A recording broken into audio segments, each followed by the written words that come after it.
நம்முடைய குழந்தைகளை இஸ்லாத்தினுடைய முறையிலே எவ்வாறு வளர்க்க வேண்டும் என்பதை பற்றி நமக்கு முன்னால் உரையாற்றுவதற்காக முகமது அப்துல் ரசாக் அதாயி அவர்களை மேடைக்கு அழைக்கின்றேன்.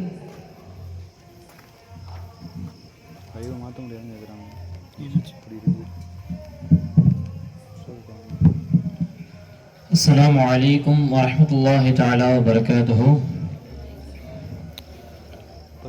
அல்ஹம்துலில்லாஹ் நஹ்மதுல்லாஹில் அஸீம் வ நஸல்லி வ நஸல்லிம் அலா ரசூல் அம்மா பஅத். அல்ஹம்துலில்லாஹ். எனக்கு கொடுக்கப்பட்டுள்ள தலைப்பு என்னவென்று சொன்னால் குழந்தை வளர்ப்பு. ஒரு குழந்தை பிறந்தவுடன் அந்த குழந்தையுடைய தாயும் தந்தையும் சிந்திக்கக்கூடிய ஒரே விஷயம் என்னன்னு சொன்னா, என்னுடைய குழந்தை பிறந்ததுக்கு அப்புறம் நான் இப்படி வளர்க்கணும் அப்படி வளர்க்கணும்னு சொல்லிலாம் பேரண்ட்ஸ் ஆசைப்படுவாங்க. இப்படியெல்லாம் ஆசைப்படுறத நான் தப்புன்னு சொல்லல. ஆனா தன்னுடைய குழந்தையுடைய வாழ்க்கையில பேரண்ட்ஸ் செய்யக்கூடிய ஒரு மிகப்பெரிய ஒரு தப்பே என்னன்னு சொன்னா, அவங்க மனசுல ஆசைப்படுறது மட்டும்தான் அவங்க அப்படியே விட்டுறாங்க.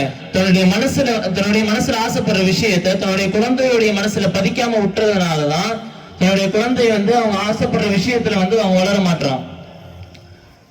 உதாரணத்துக்கு சொல்லணும் அப்படின்னா, ஒரு டாக்டருடைய குழந்தை தன்னுடைய குழந்தையும் ஒரு டாக்டர் ஆகும்னு சொல்லி ஆசைப்படுவாங்க.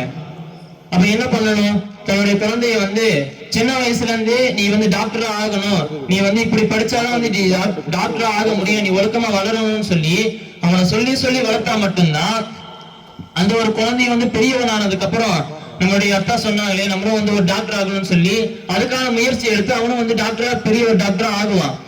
அதெல்லாம் விட்டுட்டு அவன் ஆசைப்பட்டு விட்டுட்டு தன்னுடைய குழந்தை ஒரு பெரியவனா வளர்ந்ததுக்கு அப்புறம் அவன் ஏதோ ஒரு பாதையில போகும்போது என்னோட நம்ம பையன் டாக்டர் படிக்கிற மாதிரி தெரியலையே, வேற ஏதோ ஒரு பாதையில போறானே அப்படின்னு சொல்லி நீ ஒரு வயசுக்கு அப்புறம் நீ டாக்டர் தான் படிக்கணும்னு சொல்லி அவன் உட்கார வச்சான். அவன் கேட்பானா? சுத்தமா உங்க பேச்சை கேட்க மாட்டான், சுத்தமா மதிக்க மாட்டான். இதான் அந்த ஒரு குழந்தையிலேயே அந்த ஒரு விஷயத்தை புதிச்சா மட்டும்தான் அவன் நீ டாக்டர் ஆகும்னு சொல்லி பதிச்சா மட்டும்தான் அவன் டாக்டர் ஆகுவான். அப்படி இல்லைன்னா வேற ஒரு வழியில தான் போவான். அவன் சொல்ற பேச்சை கேட்க மாட்டான். அல்லாஹ் சுப்ஹானஹு வ தஆலா தன்னுடைய அருள்மறையான குர்ஆன் ஷரீஃப்ல அழகான ஒரு ஆயத்தை சொல்லுவான். இன்னமா அம்வாலுக்கும் அவுலாதுக்கும் ஃபித்னா, உங்களுடைய குழந்தைகள் உங்களுக்கு ஃபித்னா, சோதனை சொல்லி அல்லாஹ் சுப்ஹானஹு வ தஆலா சொல்றான். அது இன்னொரு இடத்துல அல்லாஹ் சுப்ஹானஹு வ தஆலா என்ன சொல்றான் அப்படின்னா, உங்களுடைய குழந்தை உங்களுக்கு நியாயமா அருள் கொடை கிஃப்ட் அப்படின்னு சொல்லி அல்லாஹ் சுப்ஹானஹு வ தஆலா சொல்றான். இந்த இரண்டு ஆயத்துக்களையும் நம்ம ஒண்ணு சேர்த்து ஆய்வு செஞ்சு பார்த்தோம்னு சொன்னா, ஒரு குழந்தையுடைய வளர்ப்புல யாருடைய தப்பு இருக்கு, இந்த குழந்தை யாருடைய வளர்ப்புல இப்படி மாறுது அப்படின்னு சொல்லி அல்லாஹ் சுப்ஹானஹு வ தஆலா தெளிவா சொல்லிட்டான்.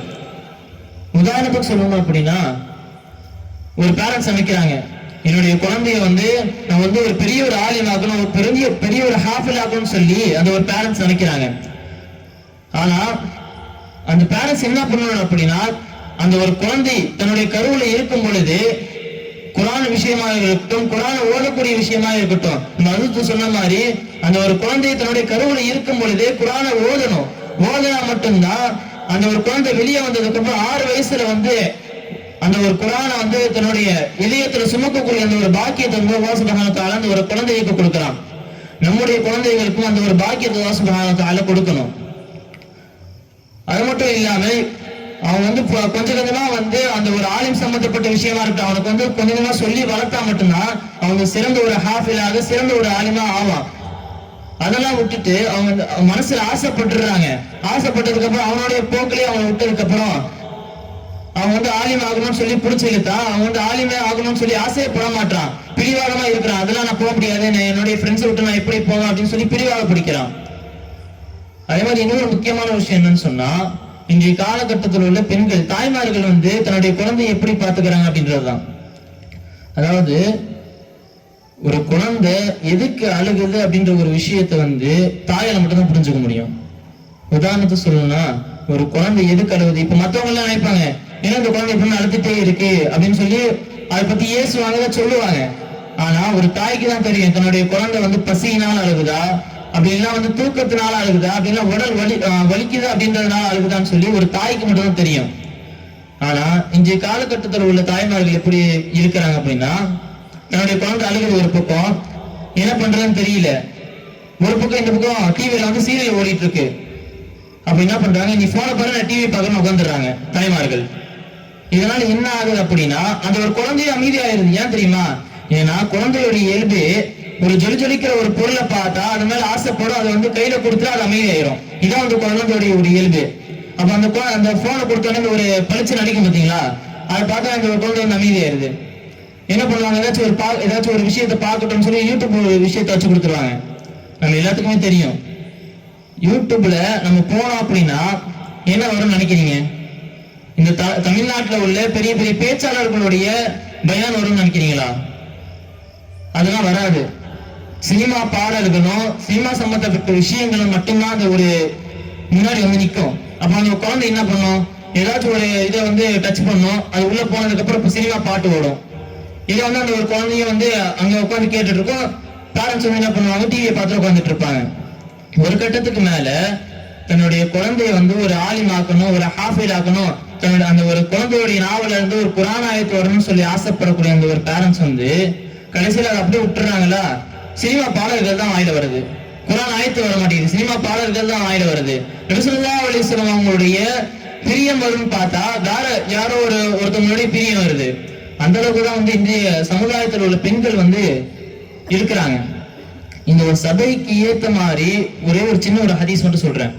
நபி ஸல்லல்லாஹு அலைஹி வஸல்லம் அவங்க ஒரு ஹதீஸ் சொல்லுவாங்க.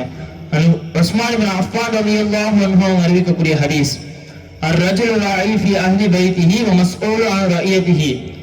ஒரு ஆண் எதற்காக மறுமை நாள் அல்லாஹ்விடத்தில் கேள்வி கேட்கப்படுவான் என்று சொன்னால் தன்னுடைய அஹ்லி பைத்தி, தன்னுடைய வீட்டுக்காக கேள்வி கேட்கப்படுவான்னு சொல்லி நபி ஸல்லல்லாஹு அலைஹி வஸல்லம் சொன்னாங்க. அடுத்ததா ஒரு விஷயம் சொல்றாங்க, அல் மர்அத்து ராயத்தி ஃபீ பைத்தி பஅலுஹா வ வலதுஹா. ஒரு பெண்மணி மறுமை நாள் அல்லாஹ்விடத்தில் எதற்காக கேள்வி கேட்கப்படுவாள் என்று சொன்னால் தன்னுடைய வீட்டுக்காகவும் தன்னுடைய பிள்ளைக்காகவும் தான் கேள்வி கேட்கப்படுவார். ஒரு கணவன் வந்து அவங்க அல்லாஹ்விடத்துல வந்து நாளைக்கு மறுமையில வந்து கேள்வி கேட்கும் போது, எல்லாம் எனக்கு வந்து நான் என்னுடைய வீட்டை நான் பார்த்துக்கிட்டேன், என்னுடைய மனைவி மக்கள் நான் பார்த்துக்கிட்டேன், அதனால வந்து என்னால வீட்டுல இருக்க முடியலன்னு சொல்லி அல்லாஹ்விடத்துல வந்து எப்படியாச்சும் வந்து பதில் சொல்லி தப்பிச்சிருவாங்கன்னு வச்சுக்கோங்களேன். ஆனா இன்றைய காலகட்டத்தில் உள்ள பெண்கள் வந்து எப்படி வந்து தப்பிப்பாங்கன்னே தெரியல. ஏன்னா வந்து ஒரு தமிழ்ல வந்து ஒரு பழமொழி சொல்லுவாங்க, என்னன்னா ஒரு குழந்தையுடைய முதல் பள்ளி கூடம் வந்து தன்னுடைய தாயுடைய மடின்னு சொல்லி ஒரு பழமொழி சொல்லுவாங்க. ஆனா அந்த ஒரு விஷயத்தையே வந்து விட்டுட்டு தன்னுடைய பிள்ளைக்கு வந்து ஒரு நல்லதை சொல்லி கொடுக்காம, ஒரு நல்ல விஷயத்த வந்து அவனுக்கு வந்து மோட்டிவேஷனா எதுவுமே சொல்லாம அவனுடைய போக்கில விட்டுட்டோம் அப்படின்னா என்னைக்குமே வந்து அவன் பெரியவனா ஆனதுக்கு அப்புறம் நம்முடைய பேச்சை கேட்பானா அப்படின்னு சொல்லி சொன்னாச்சா அதுதான் தப்பு. நம்முடைய பேச்சை அவன் கேட்கவே மாட்டான். பொதுவா மனுஷங்களுக்கு மட்டும்தான் இந்த ஒரு உபதேசம் அப்படின்றது தேவைப்படும்.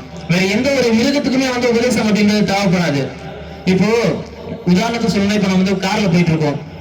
இப்போ வந்து நம்ம கார்ல போயிட்டு இருக்கோம், நடு ரோட்ல வந்து ஒரு மாடு வருது அப்படின்னா அதுகிட்ட நீ ஓரமாப்பா அப்படின்னு சொன்னா அது போகுமா? கிடையாது. அது வந்து ஒரு அடிச்சா மட்டும்தான் போவோம், இல்லை ஆறுன்னு அடிச்சா போவோம்.